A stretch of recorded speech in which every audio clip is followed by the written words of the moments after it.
Hello everyone, स्वागत है आपका आपके अपने YouTube channel computer education and English literature bye Poonam. और जैसे आप देख रहे हैं कि मैं कंप्यूटर से रिलेटेड भी वीडियो डालती हूं, और आज मैं लेकर आई हूं इंग्लिश लिटरेचर से रिलेटेड, जो कि मोस्ट इम्पोर्टेंट हमारे राइटर है जो कि विलियम वर्ड्सवर्थ हैं, और जो टीजीटी और पीजीटी दोनों ही सिलेबस में आपको देखने को मिल जाते हैं। तो आप सभी का रिवीजन चल रहा होगा, रिवीजन मोड चल रहा है इस टाइम पे, क्योंकि हम सभी बहुत अच्छे से तैयारी करते हुए आ रहे हैं और मई में हमारा एग्ज़ाम है। तो मैंने सोचा एक रिवीजन क्लास, एक रिवीजन वीडियो मैं बना दूं, जिसमें कंप्लीट वर्ड्सवर्थ की जो भी वर्क है वो सारी चीज़ें हम उसमें रखने वाले हैं। तो यही ध्यान में रखते हुए वीडियो बनाई गई है। जो भी आई होप ये वीडियो पसंद आएगी, और जो भी नए जुड़ रहे हैं हमारे साथ वो चैनल को सब्सक्राइब जरूर कर ले, ताकि नोटिफिकेशन उनके पास समय से पहुंच पाए। ठीक है, चलिए स्टार्ट करते हैं। विलियम वर्ड्सवर्थ की अगर हम बात करें, जो कि एक ग्रेटेस्ट पोएट रहे हैं, जो कि रोमांटिक मोमेंट के एंड 19th सेंचुरी के नाम की अगर हम बात करें तो ये ग्रेटेस्ट पोएट रहे हैं। इनका जन्म कब हुआ है? 7 अप्रैल 1770 में इनका जन्म हुआ है। और अगर हम बात करें कि और कहाँ हुआ है, जो कि कुकरमाउथ कैम्बरलैंड इंग्लैंड में हुआ है। इनके पिता का नाम जॉन वर्ड्सवर्थ है। इनकी मम्मी का नाम अगर हम बात करें, जो कि क्या है, एने कुक्सन इनकी मम्मी का नाम है। इनकी बहन का नाम की अगर हम बात करें, जो कि क्या है, आपकी डोरेथी वर्ड्सवर्थ है। और इनके ब्रदर का नाम क्रिस्टोफर वर्ड्सवर्थ है। तो ये कुछ हमें इंपॉर्टेंट चीज़ें देखने को मिल जाती हैं। नेक्स्ट अगर हम बात करें यहाँ पर कि जो कि आपके कुकरमाउथ ग्रामर में इनको फर्स्ट एडमिट इनको कराया गया, प्राइमरी एजुकेशन इनकी दिलाई गई, जो कि 1776 में। और इनकी मम्मी की डेथ हो गई थी, जो कि 1778 में, और फादर की डेथ हुई थी 1783 में। ठीक है, इसके साथ साथ अगर हम बात करें 1787 में इनको एडमिशन हुआ इनका सेंट कॉलेज कैम्ब्रिज, जो कि 1791 में। फर्स्ट टूर इन्होंने फ्रांस का किया था 1790 में, और इन्होंने बीए की डिग्री और सेकंड विजिट की थी इन्होंने फ्रांस की, जो कि क्या था 1791 में। और इन्हें एक लड़की से प्यार हो गया था जिनका नाम था एंटे वॉलन। ठीक है, एंटे वॉलन भी जब भी इनको जो कि फ्रांस में गए थे, वहाँ पे कैरोलिन इनसे एक बेटी भी इनको मिली थी, जो कि हुई थी, आई थिंक इनकी बेटी थी, और शादी से पहले हो गई, यानी कि शादी नहीं हुई थी इनकी। और इनको नेचर वर्ल्ड और अगर हम बात करें, नेचर इन द वर्ल्ड के ग्रेटेस्ट पोएट माना जाता है।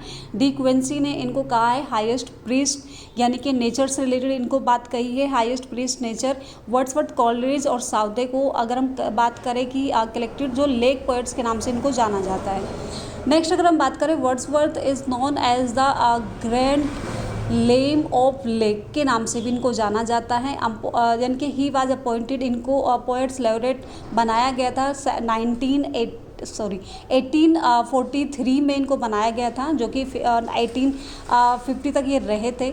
हिज डेथ, इनकी डेथ के बाद अगर हम बात करें, जो कि डेथ हो गई थी 23 अप्रैल 1850 में हो गई थी, जो कि 80 साल के उस टाइम पे थे यहाँ पे रॉयल यानी कि वेस्टलैंड इंग्लैंड में। यहाँ पे इनको बात करें, इनको बैरिड किया गया था सेट क्वेसवार्ड चर्च में, जो कि ग्रास चर्च वार्ड में अगर हम बात करें 17, तो इनको बैरिड किया गया था कुसवाल्ड चर्च में, जो कि गर्ल्स में उसमें था आपका। और इसी के साथ साथ अगर हम बात करें यहाँ पे कि हम बात करें डिस्क्रिप्टिव जो स्केच, यानी कि सेकंड टूर इन्होंने इंडियन एबी का किया था। और इनको अगर हम बात करें, जो कि लिरिकल बैलाड्स पब्लिश हुआ था, जो कि आपकी फर्स्ट एडिशन आया था, कब आया था ये 1798 में आया था। सेकंड आपका 18 में आया था, और थर्ड अगर हम बात करें 1802 में आया था, जो कि वर्ड्सवर्थ की मैरी भी हुई थी, उस वक्त मैरिड हुई थी, जो कि किसके साथ हुआ था, मैरी हचिंसन के साथ हुआ था। 4 एडिशन इनका आया था 1805 में। लिरिकल बैलाड अगर हम बात करें, हिज वर्ड्सवर्थ एंड जो कि एस टी कॉलेज का एक कलेक्शन था, जिसमें आपकी टोटल 23 पोएम्स थी लिरिकल बैलाड की। और जो कि वर्ड्सवर्थ की अगर हम बात करें कि 19 पोएम इसमें रही थी, और जो कि आपके एस टी कॉलेज है उनकी 4 पोएम इसमें देखने को आपको मिल जाती है। तो इस तरह से हम यहाँ पे बात करें तो यहाँ पे अगर हम बात करें 19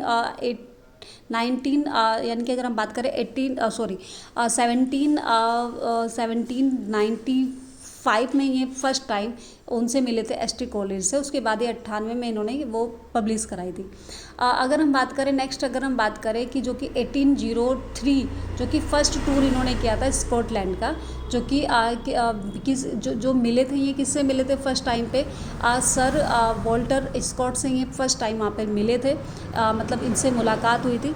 इसके साथ साथ अगर हम बात करें आगे तो 1808 इन्होंने शिफ्ट किया था जो कि डव कॉट्रेज टू एलन बैंक ग्रेसमार में, मतलब वहाँ पे शिफ्ट हो गए थे। 1813 अगर बात करें जो कि शिफ्ट हुए थे यहाँ पे रॉयल माउंट में अपॉइंट स्टैम्प डिस्ट्रीब्यूटर में। 1814 में सेकंड टूर इन्होंने किया था जो कि स्कॉटलैंड का किया था। द एग्जीक्यूशंस पब्लिश की थी यहाँ पे एग्जीक्यूशंस। और 1815 में टू पोएम्स इनकी पब्लिश हुई थी जो कि फर्स्ट एडिशन आया था। इसके साथ पीटर बेल 1819 में हुआ था, रिटर्न इन्होंने कर दिया था 1798 में। और इनकी जो अगर हम बात करें सोनेट की, इन्होंने सोनेट कितने लिखे, 523 इन्होंने लिखे हैं। और फर्स्ट टूर इन्होंने आयरलैंड का किया था 1829 में। 1838 में the sonnet of Wordsworth collection इनको वॉल्यूम हुआ था। और अगर हम बात करें द प्रीलूड, इनकी जो पब्लिश हुई थी वो कब हुई थी, 1850 में हुई थी, ठीक है। और अगर हम बात करें पोइट्स लॉरेट्स की, अगर हम बात करें कुछ फेमस पोइट्स लॉरेट्स हुए हैं तो उनके बारे में हम बात कर लेते हैं। अगर हम बात करें कि इन 1849 अपॉइंट किया गया था इनको पोइट लॉरेट, जो कि ये रहे थे 1843 से लेके 1850 तक रहे हैं, जिनको विक्टोरिया ने इनको अपॉइंट किया था, ठीक है। इसके बाद बिफोर वर्ड्सवर्थ से पहले रॉबर्ट साउदे रहे थे जो कि पोइट्स लॉरेट रहे हैं, और ये डेट भी दी हुई है, इनको भी अच्छे से ध्यान रख लेगा। इसके साथ साथ अगर हम बात करें आफ्टर वर्ड्सवर्थ, अब वर्ड्सवर्थ के बाद कौन रहे थे, एल्फ्रेड लॉर्ड टेनिसन रहे थे। एंड फर्स्ट पोइट लॉरेट की अगर हम बात करें, अगर पूछ ले जाए तो जॉन ड्राइडन रहे हैं, लेकिन ये ऑफिशियली रहे हैं। और अगर हम बात करें अनऑफिशियल की, अगर हम बात करें बेन जॉनसन रहे हैं, तो ये हमें ध्यान रखना। इंपॉर्टेंट पॉइंट्स अगर हम बात करें जो कि आपकी दो जनरेशन रही है रोमांटिक एज की, इसमें एक रही है फर्स्ट जनरेशन में विलियम ब्लैक, वर्ड्सवर्थ, कॉलरिज और साउदे, जो कि ओल्ड जनरेशन के नाम से जाना जाता है।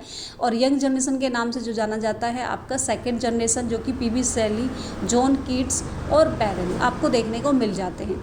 अगर हम बात करें कि जो कि लिरिकल बैलड्स पोएट्स लिस्ट की, अगर हम बात करें कौन कौन सी उसमें पोएम है ये देख लेते हैं, लिस्ट बनाई गई है।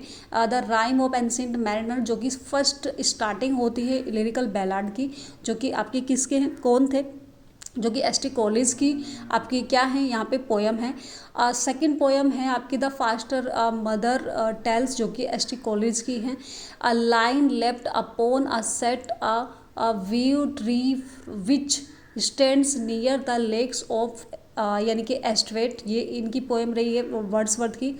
द नाइट एंगल भी आपकी कॉलरिज की रही है। The female vagrant, the goody Blake and Harry Gill, lines written at a small distance from my house and sent by my little boy to the person of whom they are addressed, ये किसकी रही है, ये आपकी जिस पे नाम नहीं लिखा है वो विलियम वर्ड्सवर्थ की है।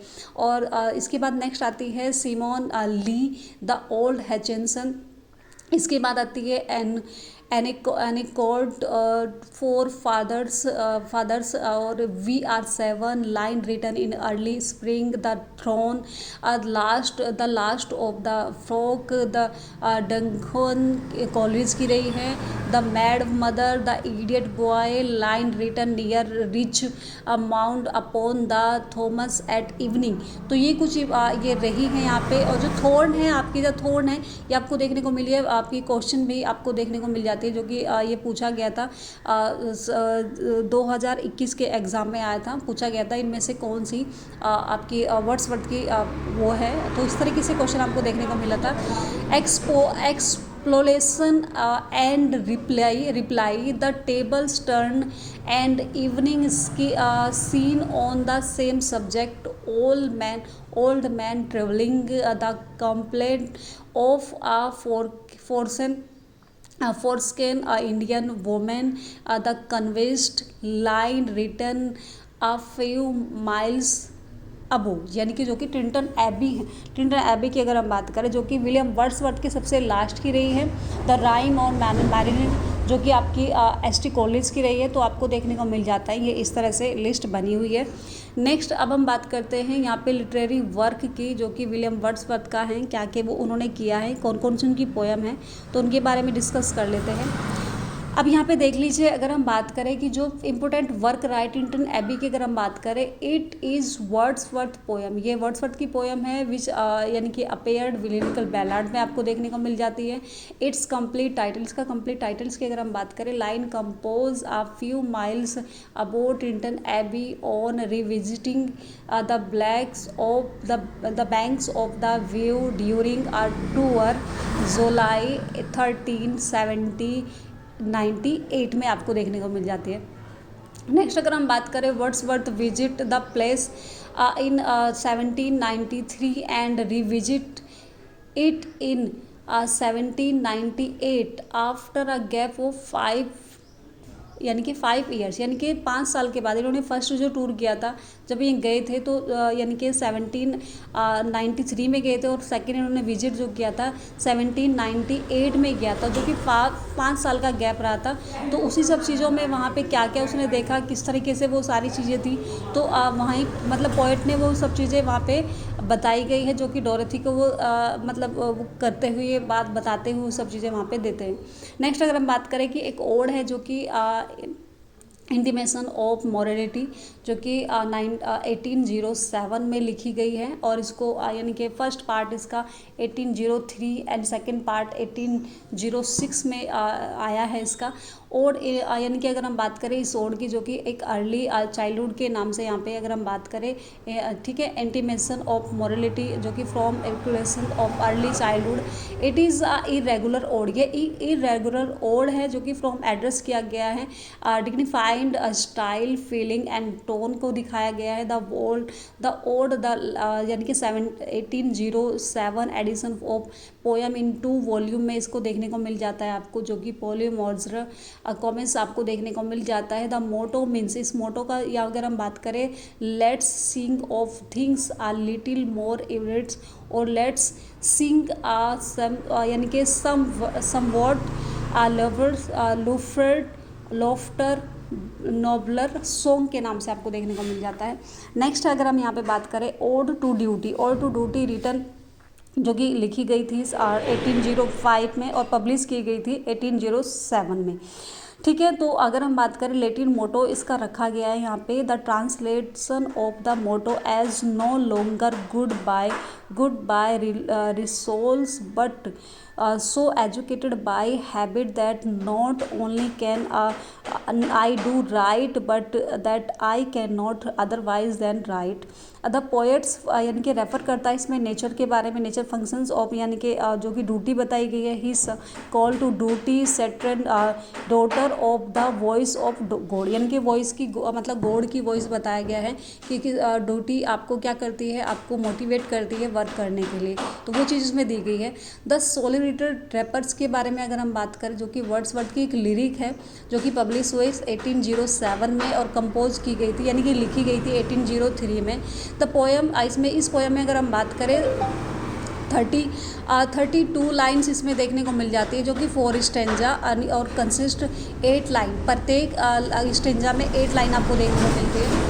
नेक्स्ट माइकल की बात करें तो इट इज़ अ पोस्टरल आपकी नरेशन पोएम है, जो कि रिटन इन ऑटम में लिखी गई है and early winter of 18 dove cottage toward Grasmere में लिखी गई है, जो कि वहाँ पे रहते थे तब।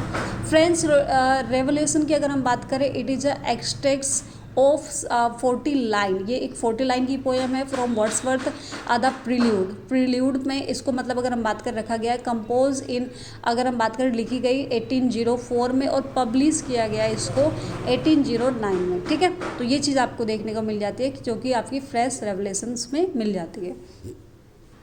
चलिए नेक्स्ट अगर हम बात करें, यहाँ पे नेक्स्ट की बात करते हैं, तो ये कुछ आपको पोएम्स है जो कि इम्पोर्टेंट है यहाँ पे देखने को मिल जाती है, और आई होप इन सभी को अच्छे से पढ़ रहे होंगे आप। नेक्स्ट है आपका रेवोल्यूशन एंड इंडिपेंडेंस की अगर हम बात करें, जिसका दूसरा नाम द लीच गैदरर भी है। इट इज़ नरेटिव पोएम, ये भी एक नरेटिव पोएम है। एक नरेटिव पोएम है।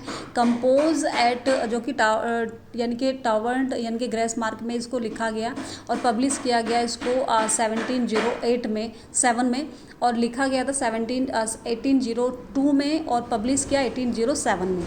जो कि है पीले कास्टल की अगर हम बात करें, कास्टल जो कि वर्ड्सवर्थ की है आपकी, और इसी समर में 1805 में इसमें मतलब अगर हम बात करें दिया गया है यहाँ पे एलिस यानी कि स्टेंजास जो कि सजेक्ट्स बाय द पिक्चर ऑफ पीले कास्टल को के बारे में लिखा गया है in the स्ट्रोम printed by sir George Bernard. ठीक है, तो वो चीज़ आपको देखने को मिल जाती है। नेक्स्ट अगर हम बात करें यहाँ पे strange fit of passion have I know, it is one of जो कि वर्ड्सवर्थ लूसी पोएम के नाम से जाना जाता है। जो कि फर्स्ट पोएम अगर हम बात करें, इसमें 5 पोएम्स हैं जो कि दी हुई है। तो फर्स्ट पोएम है, इट इज़ रिटन इन 1799 में, बट पब्लिश किया गया था 1800 में। It is a beautiful lyric, ये लिरिक है आपकी। It depends the feelings and lovers, इसमें आपको दिखाया गया है the oh mercy to my self I cared if Lucy should be died. तो यहाँ पे वो चीज़ें दिखाई गई है, ये कोट हैं। तो first travelled among unknown men, जो कि सेकेंड पोएम है आपकी लूसी पोएम की। इट इज़ रिटन अर्ली 1799 और इसको पब्लिश किया 1800 में। The poet has travelled among unknown men, he declared that he will never leave England. तो इस तरीके से आपको देखने को वहाँ पे मिल जाती है।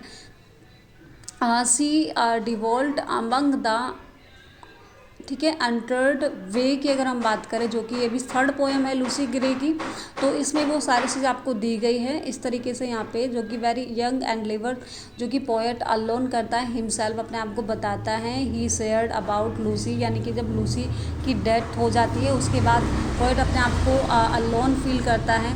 Lucy lives alone like a violet so half hidden अगर हम बात करें, जो कि दिखाई गई है यहाँ पे। नेचर टीचर है, उसको एक नेचर का टीचर मतलब अगर हम बात करें नेचर टीचर हर, या अब उसको मतलब क्या करेगा, उस बताया गया है कि उसको अब जो नेचर है वो उसको मतलब टीच करेगा, बताएगा, समझाएगा। वो चीज़ यहाँ पे दी गई है। 3 years she grave in sun and shower, जो कि 4 पोएम है लूसी की, जो कि कंपोज की गई है। हर्टेज फॉरेस्ट की अगर हम बात करें जर्मनी, जो कि 1799 में ही लिखी गई है। अब कंपोज आपको पता यानी कि पब्लिश किया गया था 1800 में। लूसी चाइल्ड नेचर बताया गया है, यानी कि नेचर की चाइल्ड बताया गया है। All objects of nature in the यानी कि टीच हर यानी कि the language is simple language दी गई है। ब्यूटीफुल पोएम है, रिटिन 7 स्टेंजा और 6 लाइन में आपको हर एक उसमें लाइन में देखने को मिल जाता है, 6 लाइन हर एक स्टेंजा में। तो इसकी रीमिंग है AABCCB। ठीक है, सी डाइड यहाँ पे दिया गया है, ये पूरी की पूरी कोट है आपको, आप इसको पढ़ लेना आसानी से, इसमें दिया हुआ है वो सारी चीज़ें। ठीक है, चलिए नेक्स्ट अगर हम बात करें यहाँ पे, नेक्स्ट की तरफ बढ़ते हैं भाई हम। ठीक है, हाँ, नेक्स्ट है आपके पास सैम्बलर डिड माई स्प्रिट सील, जो कि 5 पोएम की अगर हम बात करें लूसी की 5th पोएम है। टू वर्ड्सवर्थ लूसी सीम करता है स्प्रिट्स लूसी फाइनल एड, यानी कि एग्जामिनेशंस इज विद नेचर्स में समा गई है। सी इज़ नेचर चाइल्ड, वो एक नेचर की चाइल्ड है। She is now the rocks stone and trees, it is brief elegy, एक ब्रीफ इलेजी के रूप में उन्होंने बताया गया, यहाँ पे लिखा है। Assembler did my spirit seal, I had no human fear, she seemed a thing that could not feel the touch of earth ears। यहाँ पे तो ये सब चीज़ें आपको दी गई है, जो कि ये आपकी लूसी की 5 पोएम है, जो कि मैंने बताने का प्रयास किया है, तो इसमें आपको देखने को मिल जाता है। अब हम कुछ इंपॉर्टेंट क्वेश्चन ले लेते हैं जो कि हमें देखने को मिल जाते हैं।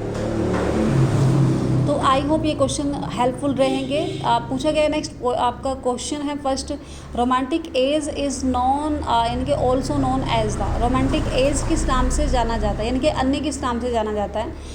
As of Pope, age of Dryden, age of Johnson, age of Wordsworth. तो आपको पता ही है ये, तो आप आसानी से बता देंगे। एज ऑफ वर्ड्सवर्थ के नाम से जाना जाता है। एज ऑफ पोप जो कि अलेक्जेंडर पोप थे आपके, जो कि आपका क्या था, अगस्टन एज को कहा गया है। जो कि आपके ड्राइडन है, ड्राइडन के किस एज की अगर हम बात करें तो उसका नाम आप बता सकते हैं। नेक्स्ट क्वेश्चन की अगर हम बात करें, who term the romantic age as the age of Wordsworth. ठीक है, तो इसमें कुछ क्वेश्चन के आपको दिए गए ऑप्शन बेन जॉनसन है ना, क्रॉप्सन रिक्स है, या फिर लुइस यानी कि कस्टम्स है, या फिर आपका सेंसबरी है। तो ये आपको कुछ ऑप्शंस बताने हैं। Turn off the romantic as की अगर हम बात करें, जो कि लुइस कैसमेंस के नाम पर अगर हम बात करें टर्न किया गया है, उसको बताया गया age of Wordsworth. In which year Wordsworth was born, यानी कि कौन से ईयर में वर्ड्सवर्थ का जन्म हुआ है। तो कब हुआ है आप सभी को पता है, बहुत अच्छे से आप इसका आंसर दे सकते हैं। 7 अप्रैल 1770 में हुआ है। और 9 दिसंबर 1608 में किसका हुआ है भाई, जो कि जो आपके जॉन मिल्टन है उनका हुआ है। यानी कि 14 अगस्त को किसका हुआ था, आपके गाल्सवर्दी का हुआ था। और आपको पता ही है जो कि आपके विलियम वर्ड्सवर्थ है उनका कब हुआ था, उनका 23 अप्रैल यानी कि 1564 में हुआ था, ये आपको पता ही है। Next, in which year did Wordsworth died, आपको पता है कब हो गया था, यानी कि अगर हम बात करें 23 अप्रैल 1750 में हो गया था। नेक्स्ट अगर हम बात करें, वर्ड्सवर्थ वाज बोर्न इन विच यानी कि टावर ऑन सिटी, ठीक है, टाउन ऑफ सिटी। तो कहाँ के वो रहने वाले, मतलब कहाँ जन्म हुआ था उनका, कुकरमाउथ कैम्बरलैंड में हुआ था, आप सभी को पता है। स्टैनफोर्ड अपॉन अवन में शेक्सपियर का हुआ था। किंगस्टोन अपॉन टॉन में किसका हुआ था आपका, जो कि आपके गाल्सवर्दी थे। ब्रीड स्ट्रीट लंदन में आपके जॉन मिल्टन का हुआ था, आप सभी को जानते हैं आप अच्छे से। चलिए फिर नेक्स्ट क्वेश्चन की तरफ बढ़ जाते हैं। नेक्स्ट क्वेश्चन है हमारे पास कि when did French revolution begin, जो कि फ्रेंच रेवोल्यूशन स्टार्ट हुआ था वो कब हुआ था, 1789 में, 1791, 1790, 1788, किस में हुआ था, 1789 में फ्रेंच रेवोल्यूशन स्टार्ट हुआ था। तो ये हमें देखने को वहाँ पे मिल जाता है, ठीक है। तो चलिए फिर नेक्स्ट की तरफ बढ़ते हैं अगर हम यहाँ पे, तो नेक्स्ट यहाँ पे क्या है, नेक्स्ट क्वेश्चन है आपका, in which year did lyrical ballad, lyrical जो बैलार्ड है आपका, जो कि वो कब पब्लिश हुआ था, ठीक है। 1805, 1800, 1802, 1798 में यहाँ पे फर्स्ट पब्लिश हुआ था। सेकंड पब्लिश क्या कब हुआ था, 1800 में हुआ था। एंड थर्ड इसका आया था जो कि 1802 में आया था। और जो कि लास्ट यानी कि इसका जो पार्ट आया था वो कब आया था, 1805 में आया था। तो ये आप अच्छे से सभी को जानते ही हैं कब कब कौन सा आया है, बहुत अच्छे से पता है आपको। The lyrical ballad is written by, किसके द्वारा लिखा गया, वर्ड्सवर्थ के द्वारा। आपको पता है किसके द्वारा लिखा गया, लेकिन यहाँ पे वो चीज़, यहाँ पे एक चीज़ आप ऐड कर सकते थे, तो हो सकता था कि विलियम वर्ड्सवर्थ के साथ एस टी कॉलेज, तो आपका मेन आंसर आपका वही होता। तो अगर दोनों एक साथ दिए होते, अभी विलियम वर्ड्सवर्थ है तो हम उसी को यहाँ पे चर्चा करते हैं, तो वही चीज़ हमें यहाँ पे देखने को मिल जाती है, ठीक है। चलिए फिर नेक्स्ट क्वेश्चन है कि यानी कि अगर हम बात करें, नेक्स्ट क्वेश्चन है कि इन विच ईयर, कहाँ गया नेक्स्ट क्वेश्चन, चलिए, who calibrated with Wordsworth in beginning out. तो पूछा गया है कि हु कोलैबोरेट किया था इन्होंने किसके साथ, जो कि लिरिकल बैलार्ड को किसके साथ किया था, आप सभी जानते हैं अच्छे से। तो एस टी कॉलेज के साथ इन्होंने कोलैबोरेट किया था, ये आप सभी बहुत अच्छे से जानते हैं, ठीक है। तो ये इसका आंसर हो जाएगा और बड़े ही आसानी से आप आंसर दे सकते हैं, बाकी हमें पढ़ने की ज़रूरत नहीं है।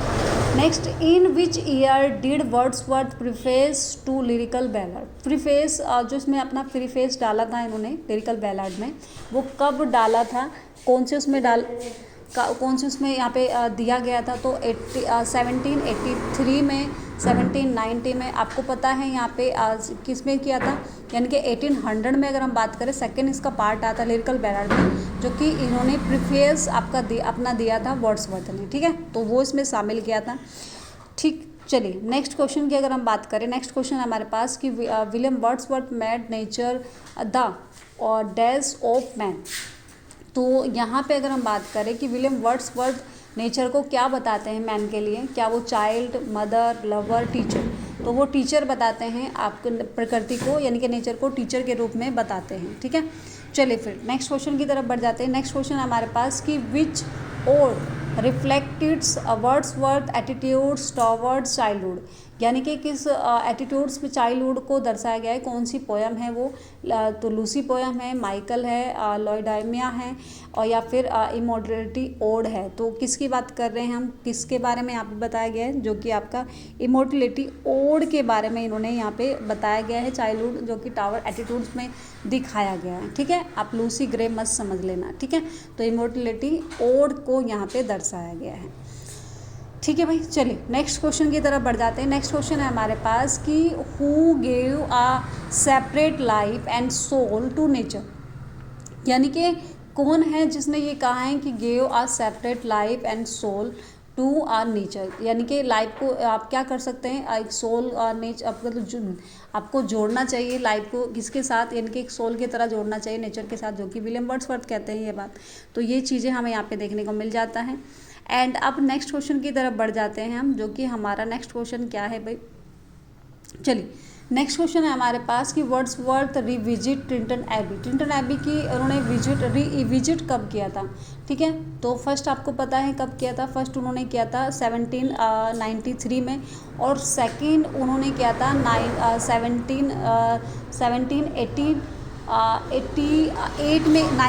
1998 में किया था उन्होंने, और जो कि 5 साल के बाद, अगर हम बात करें गैप आप लगा सकते हैं वहाँ पे, तो 5 साल के बाद उन्होंने रिविजिट किया था। ठीक है, चलिए नेक्स्ट क्वेश्चन हमारे पास the sonnets of William Wordsworth, the sonnets of William Wordsworth appeared in, जो कि अपेयर हुए थे उनके वर्ड्सवर्थ के जो सोनेट्स थे वो कौन से ईयर में आए थे, तो वो आए थे आपके 1838 में, उनके सभी सोनेट्स क्या हुए थे, अपेयर हुए थे।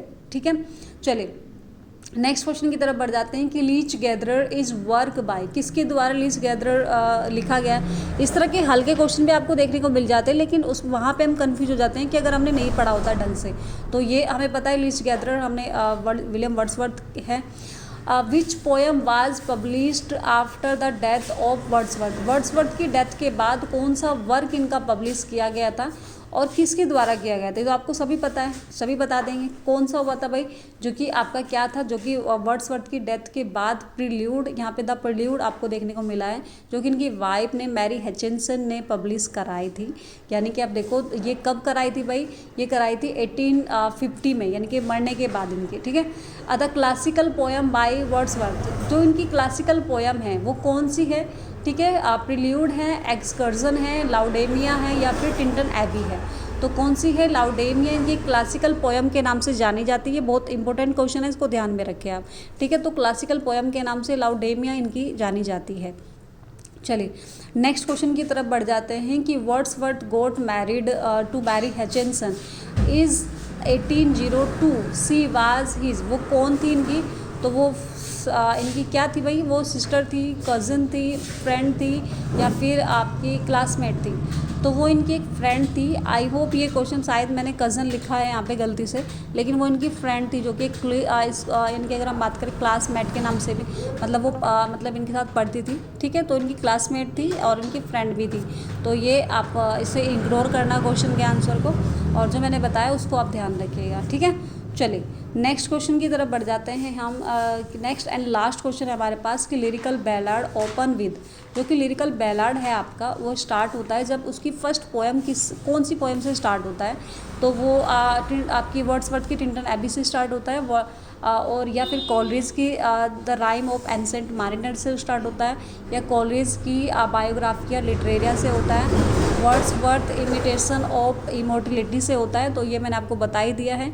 वर्ड्सवर्थ की टिंटन एबी से नहीं, ये गलत है भाई क्वेश्चन, टिंटन एबी से नहीं होता है, यानी कि कॉलरिज की द राइम ऑफ एंसेंट मारिनर से होता है। ये क्वेश्चन का आंसर शायद मैंने गलत लिख दिया है, तो आप इसको इग्नोर कीजिएगा। ठीक है, चलिए तो ये आपको क्वेश्चन देखना है यहाँ पे। तो ये लास्ट पोएम थी, ओपन तो होती है द राइम ऑफ एंसेंट मारिनर से, जो कि कॉलरिज की थी, और एंडिंग होती है विलियम वर्ड्सवर्थ की टिंटन एबी से। तो ये क्वेश्चन आपको ध्यान रखना है। तो अगर ये ऑप्शन ध्यान में रखिएगा आप, तो मैं इसमें कुछ मैंने लिख भी दिया है, तो वो भी आप देख लीजिएगा। तो स्टार्ट होती है विलियम वर्ड्स मतलब कोलरिज की द राइम ऑफ मारियनर से, और एंडिंग होती है द वर्ड्सवर्थ की जो टिंटन एबी है। तो आई होप ये वीडियो आप सभी के लिए हेल्पफुल रही होगी और आपने एंजॉय किया होगा और बहुत अच्छे से कुछ डाउट्स आपके क्लियर होएंगे, रिवीजन हुआ होगा आपका। तो यही मेरी कोशिश है कि आप सभी बहुत अच्छे से तैयारी करते रहे, और आपका जो कि आपका अब हम नेक्स्ट जो हमारे जो पोएट होंगे या जो हमारे ऑथर होंगे वो हम लेकर आएंगे, और नेक्स्ट आपको बहुत जल्द वीडियो मिल जाएगी उसके लिए भी, ठीक है। तो चलिए मिलते हैं फिर नेक्स्ट वीडियो में और एक अच्छी रिवीजन के साथ, ठीक है। चलिए, थैंक्स फॉर वॉचिंग।